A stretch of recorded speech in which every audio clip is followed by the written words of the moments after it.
If you want your writing to step off the page, show rather than tell. This is true of either fiction or narrative nonfiction, narrative meaning story. Many of the techniques for writing made-up or fictional stories versus real or nonfiction stories are the same. One deals with imagination, the other facts. Invention versus actual events. But what does show, don't tell mean? It means to provide detail rather than simple description. Here's an example. Telling, the man was angry. Showing, the man clenched his fists into tight balls and his face grew crimson. His cheeks inflated so he resembled a pufferfish, and spittle punctuated his words as he snarled at the kids. One simply informs, while the other paints a picture, one the reader can easily visualize. Think detail. Think of the senses, sight, sound, smell, taste, and touch, and try to incorporate some of those into your writing. Since I tend to write historical narrative nonfiction, or at least I'm known for that, I'll admit that it's sometimes difficult to include a lot of sensory detail when writing about characters from the past, unless their emotions can be documented. In a recent book, I was describing a court scene and one of the characters important to the story. This character was described by someone in the courtroom at the time as looking red and blotchy and as if he was about to explode. Perfect. It was primary source documentation and I used it. But you're not always so lucky to find a witness who has described another character in such detail.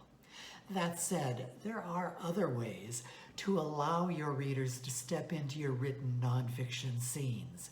For example, I began We Are One with a description of the morning. For a summer morning in Washington, D.C., the day dawned clear and mercifully cool. The sentence not only serves to set the location of the scene, but also to let the reader experience the weather details of that particular morning. How did I document it?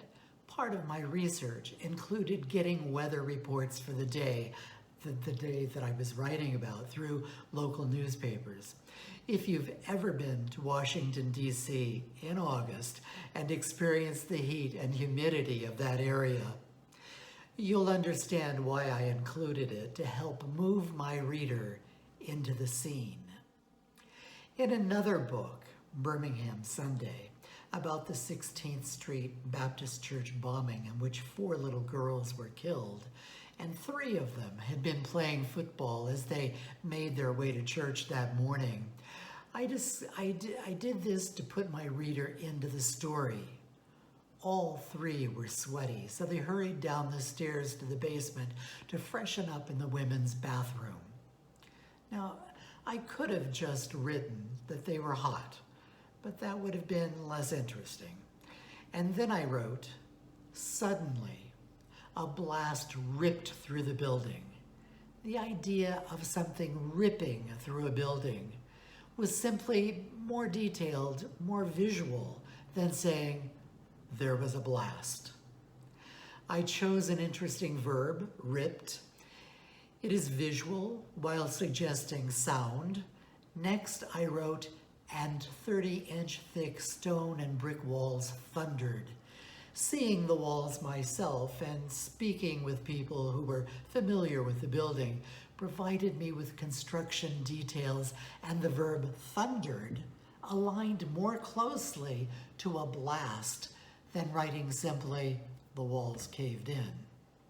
It reinforced the notion of sound, of the sound of a blast, of dynamite. Finally, I included a quote from somebody who had been there. It sounded like the whole world was shaking and the building, I thought, was going to collapse.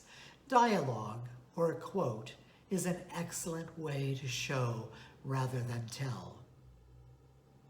Now it's your turn. How would you rewrite this sentence to provide more detail, to show rather than tell? There's nothing wrong with the sentence the way it is, but it's kind of boring and uninteresting. Make it more interesting. Help me to visualize it. The man walked his dog through the park.